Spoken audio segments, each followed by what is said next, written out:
Hi friends, welcome back to our channel తాజా jobs info. Friends, ఆంధ్రప్రదేశ్లో మహిళాభివృద్ధి మరియు శిశు సంక్షేమ శాఖలో ఖాళీగా ఉన్నటువంటి ఉద్యోగాల భర్తీ కోసం అఫీషియల్గా నోటిఫికేషన్ రిలీజ్ చేశారు. మరి నోటిఫికేషన్లు భర్తీ చేస్తున్న ఉద్యోగాలకి కేవలం మహిళా అభ్యర్థులకు మాత్రమే అవకాశం ఉంది. మరి ఎన్ని ఉద్యోగాలను భర్తీ చేస్తున్నారు, వీరికి కావాల్సినటువంటి ఎలిజిబిలిటీస్, శాలరీ డీటెయిల్స్, అలాగే నోటిఫికేషన్ యొక్క పూర్తి వివరాలు కూడా తెలుగులో ఈ వీడియోలో చెప్తాను. సో ఇంట్రెస్ట్ ఉండి ఉద్యోగాలకు అప్లై చేసుకోవాలనుకుంటే వీడియోని ఎక్కడ కూడా స్కిప్ చేయకుండా పూర్తిగా చివరకు చూసే ప్రయత్నం చేయండి. ముందుగా వీడియోకి ఒక చిన్న లైక్ చేసి సపోర్ట్ చేయండి ఫ్రెండ్స్. మీరు చేసే ఒక చిన్న లైక్ ద్వారా ఇటువంటి మరిన్ని జాబ్ అప్డేట్స్ మీ ముందు తీసుకురావడానికి చాలా ఎంకరేజ్మెంట్గా ఉంటుంది.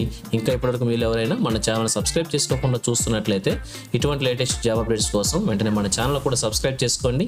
పక్కనే ఉన్న బెల్ సింబల్లో ఆల్ మెయిన్ ట్యాప్ చేసి యాక్టివేట్ చేసుకోండి. ఛానల్ వీడియోస్ అన్ని కూడా మీకు ఫ్రీగా నోటిఫికేషన్ రూపంలో వస్తూ ఉంటాయి. సో ఒక లేట్ చేయకుండా డైరెక్ట్ టాపిక్లోకి వెళ్ళిపోదాం. ఫ్రెండ్స్, ఈ నోటిఫికేషన్ గురించి ఇంకా మరింత ఇన్ఫర్మేషన్ కావాలనుకుంటే ఈ నోటిఫికేషన్ యొక్క ఫుల్ లెంత్ వీడియో చేసి మన ఛానల్లో ఉంచడం అయితే జరిగింది. వీడియోస్లోకి వెళ్ళి ఈ యొక్క నోటిఫికేషన్ యొక్క వీడియోని పూర్తిగా చివరి వరకు చూడండి. కంప్లీట్ ఇన్ఫర్మేషన్ తెలుసుకున్నాక అప్లికేషన్ అప్లై చేయవచ్చు. లేదంటే ఈ షార్ట్ కింది భాగంలో కూడా ఈ యొక్క వీడియోని అటాచ్ చేస్తాను. ఆ వీడియోని కూడా పూర్తిగా చివరి వరకు చూడండి. ఎటువంటి తప్పులు లేకుండా అప్లికేషన్ అప్లై చేసుకొని ఒక ఉద్యోగాన్ని కూడా సాధించే ప్రయత్నమే చేయవచ్చు అనమాట. So thank you friends for watching. మరొక లేటెస్ట్ వీడియోతో మీ ముందుకు వస్తాను. Have a nice day.